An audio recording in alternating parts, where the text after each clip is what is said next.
ભાગીદારી પ્રવેશ દાખલા નંબર છે 16 પારસીઓ અને અનેરી. પારસી અને અનેરીનું જૂનું પ્રમાણ આપ્યું છે 2:1 એટલે 2/3 1/3. રકમની અંદર મૂડી દેવા બાજુ પારસી અનેરી, મૂડી અનામત, કામદાર બચત ખાતા, કારીગર નફા ભાગ ભંડોળ, 10%ની લોન અને લેણદાર. સામેની બાજુ આપણને આપી છે પાઘડી, મકાન, ફર્નિચર, સ્ટોક, દેવાદાર અને રોકડ. હવે આ દાખલાની અંદર 1/4/16ના રોજ હેન્સીને નવા ભાગીદાર તરીકે દાખલ આપે છે. નવું નફા નુકસાનનું પ્રમાણ 3/4/2 આપેલું છે. તો આપણે જાણીએ છીએ પ્રવેશવાળા પ્રકરણની અંદર ત્યાગનું પ્રમાણ શોધવું પડે. તો ત્યાગના પ્રમાણનું સૂત્ર છે જૂનું પ્રમાણ માઇનસ નવું પ્રમાણ. તો સૌપ્રથમ પ્રાસવીનું શોધીએ. 2/3 જૂનું પ્રમાણ છે, જ્યારે 3/9 નવું પ્રમાણ છે.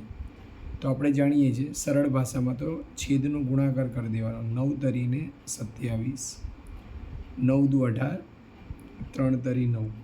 18માંથી 9 જાય એટલે +9 વધે એટલે 9/27. એટલે પારસી ભાગીદારી પ્રવેશની અંદર ત્યાગ કરે છે. હવે અનેરીની વારી. 9 × 3 27, બંનેના છેદ સરખા રહેશે. 9 × 1 9, 3 × 4 12. અહીંયા જોવામાં આવે છે કે અનેરી 3/27નો લાભ કરે છે, જ્યારે પ્રાસવી અહીંયા ત્યાગ કરે છે. જ્યારે પણ એક ભાગીદાર પ્લસમાં આવે છે અને એક ભાગીદાર માઇનસમાં આવે છે, એનો મતલબ એવો થશે કે જે નવો ભાગીદાર હેન્સી છે, તો હેન્સી અને અનેરી ભેગા થઈને પારસીને પાઘડીને રૂપિયા આપશે. તો સરળ શબ્દમાં સમજીએ તો અંશ અને છેદ આપેલા, એમાં અંશની વેલ્યુ જોવાની. 9માંથી -3 જાય એટલે અંશવાળું પદ માઇનસ કરી દેવાનું છે. 9માંથી 3 જાય એટલે -6/27. એટલે ઉપરવાળા પદ જેટલા પ્લસ છે એટલા માઇનસ થવા જોઈએ. એટલે +9 છે, -3 છે, એટલે બીજા -6 આપણે મૂકી દીધા. હવે રકમની અંદર પેઢીની પાઘડી આપી છે કે ભાઈ પેઢીની પાઘડીનું મૂલ્યાંકન કેટલું છે. તો હવાલા નંબર 6માં એવું લખ્યું છે પાઘડીનું મૂલ્યાંકન 90,000 કરવામાં આવ્યા. તો તમે હેન્સીને લાવવાની મૂડી તરીકે પાઘડી તરીકે પણ શોધી શકો, અને એવું હોય તો ડાયરેક્ટ દરેક ભાગીદારને રકમને જે રીતે પારસી આપ્યા છે તો 90,000 × 9/27 કરો તો પારસીને ટોટલ 30,000 પાઘડી પેટે મળશે. પાઘડી પેટે મળશે. તો આ 30,000 રૂપિયા કોણ આલશે? તો અનેરી અને હેન્સી. અનેરી 90,000 × 3/27, તો અનેરી 10,000 આપશે, જ્યારે હેન્સી 90,000 × 6/27 એટલે 20,000 રૂપિયા આપશે. જ્યારે પણ આ પ્રકારની રકમ હોય એનો મતલબ પાઘડીની રકમ અહીંયા તદંતર ઉધાર જ રહેશે. એટલે આપણે ઉપર સમજાવ્યું છે કે ત્યાગનું પ્રમાણ આપણા જોડે આવું આવે છે 9/27, 3/27 અને -6/27. તો અહીંયા 30,000 રૂપિયા મળશે. તો 30,000માંથી 10,000 અનેરી આલશે ને 20,000 રૂપિયા હેન્સી આલશે. એ પારસીના ખાતામાં જમા થશે અને બાકીના બે ભાગીદારો પોતાના ખાતામાં શું કરશે? ઉધાર કરશે. તો આ રીતે આપણે સમજી શકાય છે. હવે બીજી બધી બાકીની રકમ સમજીએ. તો મૂડી દેવા બાજુથી ચાલુ કરશું. તો મૂડી દેવા બાજુથી જે પણ રકમ લઈશું એ મૂડી ખાતામાં કાં તો મૂડી દેવામાં લખાશે. તો સૌપ્રથમ શરૂઆત થાય બાકી, આગળ લાવ્યા. તો રકમમાં આપણને પારસીની મૂડી આપી છે 91,000, હેન્સી આપી અનેરી આપી છે 84,000. ત્યાર પછી આપણને આપી છે મૂડી અનામત. તો મૂડી અનામત જૂના પ્રમાણમાં વહેંચાય. તો જૂનું પ્રમાણ છે 2:3 એટલે 2:1 એટલે 2/3 અને 1/3. 14,700 ને 2/3 કરશો તો 9,800 થશે, અને બીજામાં મળશે 4,900. ત્યાર પછી આપીએ છીએ કામદાર બચત ખાતા. કામદાર બચત ખાતા વહેંચાતા નથી કારણ કે પેઢીનું દેવું છે. કામદાર બચત ખાતા તો રકમમાં આપણને આપ્યા છે 7,000. ત્યાર પછી આપી છે કામદાર નફા ભાગ ભંડોળ. આ પણ વેચાતું નથી. કામદાર નફા ભાગ ભંડોળ એ રકમમાં આપ્યા છે 8,400. ત્યાર પછી આપી છે 10%ની લોન. તો 10%ની લોન આપણું દેવું કહેવાય. તો લોનની રકમ છે 35,000. એના પર હવાલો આપ્યો છે આપણાને વ્યાજવાળો. હવાલા નંબર 3, લોન પર 1 વર્ષનું વ્યાજ ચૂકવવાનું બાકી. આખા વર્ષનું વ્યાજ છે તો ચૂકવવાનું બાકી લોન વ્યાજ. ને આપણે જાણીએ છીએ 35,000ના 10% 3500 થાય. અને એની બીજી અસર પુનઃ મૂલ્યાંકન ખાતાની ઉધાર બાજુ, કારણ કે લોનનું વ્યાજ ચૂકવવાનું બાકી છે. લોનનું વ્યાજ 3500 રૂપિયા. હવે મૂડી દેવા બાજુ ખાલી લેણદાર વધ્યા. તો લેણદારો ટોટલ આપણાને આપ્યા છે 39,900. હવે લેણદાર પર કોઈ હવાલો નથી એટલે સીધા રૂપિયા 12. તો મૂડી દેવા બાજુ આપણે શું જોયું? તો પહેલાં લખી મૂડી, ત્યાર પછી મૂડી અનામત જૂના પ્રમાણમાં વેચ્યું. કામદાર બચત ખાતા વેચાતા નથી. કામદાર નફા ભાગ ભંડોળ પણ વેચાતા નથી. 10%ની લોનનું વ્યાજ, લોનના વ્યાજની બીજી અસર આપી પુનઃ મૂલ્યાંકન ખાતે ઉધાર. કે આપણે જાણીએ છીએ હવાલાની એક અસર ઉધાર થાય, બીજી અસર જમા થાય. લેણદારો પર હવાલો નથી એટલે 39,912. સામેની બાજુ આપી છે પાઘડી. હવે મિલકત લેણા એટલે ઉધાર અસર. તો પાઘડી જૂના ભાગીદારો વચ્ચે જૂના પ્રમાણમાં વેચવાની. પાઘડીની રકમ 21,000. 21,000 ગુણ્યા 2/3 એટલે આવશે 14,000. 21,000 ગુણ્યા 1/3 એટલે આવશે 7,000. ત્યાર પછી આપણાને આપ્યું છે મકાન. તો મકાન ઉપર હવાલો નથી, મિલકત હોવાથી મકાન જેમ છે એમનું એમ મકાનની કિંમત આપી છે 1,40,000. જે હોય ત્યાંનું ત્યાં પાછું મૂકી દેવાનું. મકાન પછી ફર્નિચર. તો ફર્નિચર પણ કોઈ પણ જાતનો હવાલો નથી. ફર્નિચરની કિંમત આપી છે આપણાને 28,000. ફર્નિચર પછી તમને દેખાશે સ્ટોક. તો સ્ટોક ઉપર પણ કોઈ પણ જાતનો હવાલો નથી, 18,200.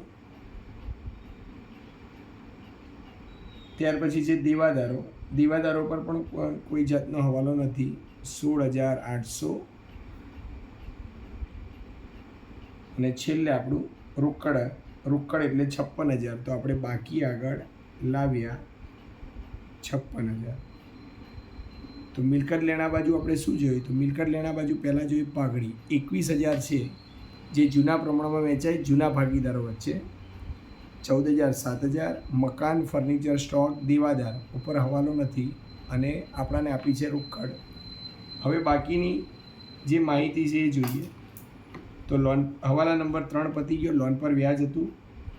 ત્યાર પછી પાર્સિવના અંગત ખર્ચના ચૂકવેલ 5600 નફા નુકસાન ખાતે ઉધાર કર્યા છે. એ પાર્સિવના પોતાનો અંગત ખર્ચ થયો છે એ ભૂલથી નફા નુકસાન ખાતાની ઉધાર. આપણે જાણીએ છીએ પુનઃ મૂલ્યાંકન ખાતાને બીજું નામ છે નફા નુકસાન હવાલા ખાતું. એટલે ભૂલથી અસર થઈ એટલે ભૂલ સુધારવા માટે આપણે સામે પણ પાર્સિવનો પોતાનો અંગત ખર્ચ છે એટલે એના ખાતામાં એન્ટ્રી કરવાનો. એટલે અહીંયા આપણે લખી દેવાનું પાર્સિવનો ખર્ચ હોવાથી પાર્સિવના મૂડી ખાતે અને રૂપિયા છે 5600. તો બીજી અસર મૂડી ખાતામાં એના જ્યારે પણ ટોટલ થશે એના ખાતામાંથી માઇનસ થશે. આ અસર આપણે ક્યાં કરી? પુનઃ મૂલ્યાંકન ખાતામાં. તો પુનઃ મૂલ્યાંકન ખાતે પાર્સિવના ખાતામાં 5600 રૂપિયા લખવાના. આ એક અસર એ થઈ. એનો અંગત ખર્ચ હતો એટલે મૂડી ખાતામાં અને પુનઃ મૂલ્યાંકનમાં. એ જ રીતે પુનર્ગઠન ખર્ચના 8,400 અનેરીએ ચૂક્યા. જે પેઢીનો ખર્ચ છે અનેરી એટલે અનેરીને પાછા આપવા પડે. એટલે આપણે અહીંયા લખીશું અનેરીના મૂડી ખાતે 8,400. જ્યારે એનો સરવાળો થશે ત્યારે એના ખાતામાં અહીંયા જમા થઈ. એટલે પુનઃ મૂલ્યાંકન ખાતે અનેરીના ખાતામાં 8,400. એટલે આપણે જાણીએ છીએ જ્યાં બે હવાલા હતા આપણા માટે ઇમ્પોર્ટન્ટ હતા. હવે આપણે જાણીએ છીએ કે નવો ભાગીદાર મૂડી તરીકે 40,000 રૂપિયા લાવે છે. હેન્સી મૂડી તરીકે કેટલા લાવે? 40,000.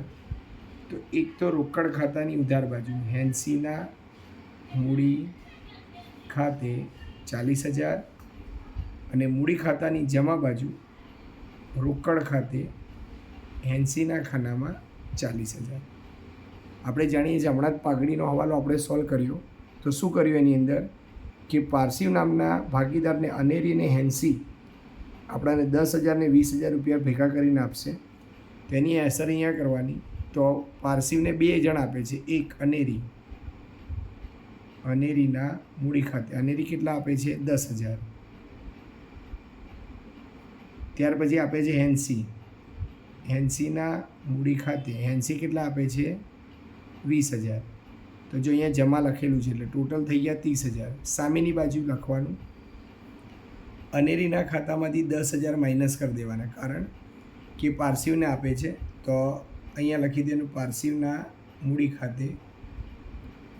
હવે જ્યારે નવો ભાગીદાર હેન્સી છે તો હેન્સી પોતાના ખાતામાંથી 20,000 આપશે, પણ અહીંયા નહીં લખાય, ડાયરેક્ટ મિલકત લેણામાં લખી દેવાના કે ભાઈ હેન્સીના ચાલુ ખાતે 20,000 રૂપિયા, કારણ કે એના જોડે મૂડી હશે નહીં અને એના બતાવવામાં આવતી નથી. ત્યાર પછી અહીંયા એક મહત્ત્વનો મુખ્ય હવાલો છે, જ્યાં આપણે કહેવાય દાખલાની અંદર સૌથી મહત્ત્વનું છે હવાલા નંબર 7. હેન્સીને મૂડીને પાયા તરીકે રાખી પારસીવ અને અનેરીની મૂડી નવી પેઢીમાં નવા નફા નુકસાનના પ્રમાણમાં રાખવા અને જરૂરી હવાલા ચાલુ ખાતે લઈ જવા. એટલે જે હેન્સી 40,000 લાવે છે એનું પ્રમાણ 2 છે. તો એ લોકો એવું કહે છે કે હેન્સી જે નફામાં ભાગ છે એ પ્રમાણે બંને ભાગીદારની મૂડી પણ એ રીતે રાખવાની. કેવી રીતે સમજીએ? તો આ રીતે મૂડીની પ્રમાણસર ગણતરી. તો પ્રમાણ અને મૂડી. તો હેન્સીનું પ્રમાણ 2 છે. હેન્સી 40,000 રૂપિયા લાવી, તો બાકીનો જે ભાગીદાર છે જે રીતે પારસીવ, તો પારસીવ કેટલા લાવી શકે? તો આપણે જાણીએ છીએ 3 40,000 ભાગ્યા 2 એટલે ટોટલ જવાબ આવે 60,000. તો પારસીવને 60,000 રૂપિયા લાવવાના. એ જ રીતે આ તો પારસીવ, આ છે અનેરી. અનેરીનું પ્રમાણ 4 છે, તો 4 એ 40,000. તો આવી રીતે તો અનેરીને મૂડી તરીકે લાવવાના 80,000. અને આપણે જાણીએ છીએ હેન્સીની મૂડી તો ઓલરેડી છે, એટલે આ આપણી મૂડી રહેશે. એટલે એ લોકો એવું કહેવા માંગે છે જ્યારે પણ મૂડી દેવા બાજુ મૂડી લખાય તો 60,000, 80,000 અને 40,000 લખાય. અત્યાર સુધી શું કરતા હતા? બાકી આગળ લઈ ગયા ત્યારે અહીંયા આવતું હતું. હવે આપણે પહેલેથી અહીંયા લખી દેવું પડે, બાકી આગળ લઈ ગયા પહેલા ભાગીદારની એટલે પારસીવની 60,000, બીજા ભાગીદારની 80,000 અને ત્રીજા ભાગીદારની 40,000. તો આનો મિનિંગ શું થાય? એનો મિનિંગ એવો થાય કે જો કોઈના રૂપિયા વધતા હશે તો એ પણ ચાલુ ખાતે બતાવવાના અને ઘટતા હશે તો પણ ચાલુ ખાતે. તો એ સમજવાનું કેવી રીતે? તો સૌ પ્રથમ પહેલાં આપણે પુનઃમૂલ્યાંકન ખાતું બંધ કરી દેવાનું. પુનઃમૂલ્યાંકન ખાતું બંધ કરવા માટે જોવાનું કઈ બાજુનો સરવાળો વધારે છે. તો આપણે નજર પડે છે ઉધાર બાજુનો સરવાળો 11,900 થાય છે, એને જમા બાજુ લાવવાના. હવે જોતાં ખબર પડશે કે દાખલાની અંદર આપણાને ધંધામાં ખોટ થાય એટલે પુનઃમૂલ્યાંકનની ખોટ કહેવાય, ને ખોટ જૂના પ્રમાણમાં જ વેચવાનું 2:1. તો પહેલો ભાગીદાર છે પારસીવ અને બીજો છે અનેરી. તો 11,900માંથી 5600 જશે તો આપણે જાણીએ છીએ તો આપણા જોડે 6300 રૂપિયાની ખોટ વધે છે. તો 6300 રૂપિયા કેવી રીતે વેચીશું? 6300 2/3 એટલે પહેલા ભાગીદારને મળશે 4200 અને બીજાને મળશે 2100. પુનઃમૂલ્યાંકનની ખોટ એ મૂડી ખાતામાં ઉધાર બાજુ લખાય. તો અહીંયા લખીશું આપણે 4200 અને અહીંયા લખીશું 2100 રૂપિયા. હવે જોવાનું કઈ બાજુનો સરવાળો વધારે થાય. તો પહેલાં એક એક ભાગીદાર જોતું જવાનું. પારસીવનો સરવાળો, તો પારસીવનો સરવાળો જોતાં ઉધાર બાજુનો સરવાળા કરતાં જમા બાજુનો સરવાળો વધારે થાય છે 1,30,000. 1,30,000માંથી રકમો બાદ કરતા જઈએ તો આપણને ખબર પડશે કે પારસીવને 47,000 રૂપિયા આ બાજુ દેખાય છે, પણ અહીંયા લઈ જવાનું છે ચાલુ ખાતે. એ જ રીતે અનેરીનો સરવાળો કરવાનો. તો અનેરીનો સરવાળો અહીંયા જુઓ 84,000માં બીજા 12 ઉમેરી એટલે 96 જેટલા થાય. તો ત્યાં એના કરતાં 80,000 ઓલરેડી આ બાજુ વધારે છે, તો આ બાજુનો આપણે સરવાળો કરીએ તો આપણે જાણીએ છીએ 99,100 થાય છે. 99,100માંથી આ બધી રકમ બાદ કરીશું તો પ્રોપર 1,800 રૂપિયા આ બાજુ આપણાના વધશે. આ પણ જશે ચાલુ ખાતે. અને અહીંયા તો ઓલરેડી 40,000 આપણું સરભર થઈ જાય છે, જેમ છે એમનું એમ. એ લોકોએ લખ્યું છે નફા નુકસાનના પ્રમાણમાં મૂડી રાખી બાકીની રકમ ચાલુ ખાતે. હવે ભાગીદારના મૂડી ખાતું છે તો એની રકમ સીધી લઈ જવાની નીચે. તો અહીંયા લખવાનું પારસીવના ચાલુ ખાતે આપણે કેટલા શોધ્યા? 47,000. એ જ રીતે અહીંયા લખવાનું અનેરીના ચાલુ ખાતે 1,800 રૂપિયા. હવે રોકડ ખાતું વધે છે એ બંધ કરી દેવાનું. 56 ને 40 કરો એટલે 96,000 થાય. આ બાજુ પણ 96,000. તો આપણી ધંધામાં રોકડ એટલે બાકી આગળ લઈ ગયા એ અહીંયા આવશે રોકડ ખાતે. તો ધંધાની અંદર હવે સિલેક્ટ થઈ ગઈ 96,000. મિલકત લેણા અને બંને બાજુનો સરવાળો કરતાં આપણાને સરવાળો 3,20,800 જે બંને બાજુ મળી જશે. એટલે આ દાખલાની અંદર 80ની જે મૂડી છે પાયા તરીકે શું મુખ્ય આપણા માટે સમજૂતી છે. ફરીથી સમજાવી દઉં છું. 2 પ્રમાણે 40,000 મૂડી હોય તો પારસીવનું 3 હતું એટલે 60,000. તમે એવું પણ કરી શકો 40,000 ભાગ્યા 2 તો 1 પ્રમાણે 20,000, 3 60 અને 4 80. 60 80 40. સૌ પ્રથમ પુનઃ મૂલ્યાંકન ખાતું બંધ કરી દેવાનું. ત્યાર પછી નફો કે ખોટ જે આવે એને મૂકી એક ભાગીદારનો ઉધાર અને જમાનો સરવાળો જોવાનો. જે બાજુનો સરવાળો વધારો એને સામેના બાજુ લઈને સામેના રૂપિયા શોધવાના. અહીંયા પારસીવના 47,000 ઉધાર બાજુ, અનેરીના 1,800 રૂપિયા જમા બાજુ. એટલે ત્યાંથી જશે મૂડી દેવા અને અહીંથી જશે મિલકત લેણા. આ રીતે દાખલો સંપૂર્ણ પૂરો કરવામાં આવે છે.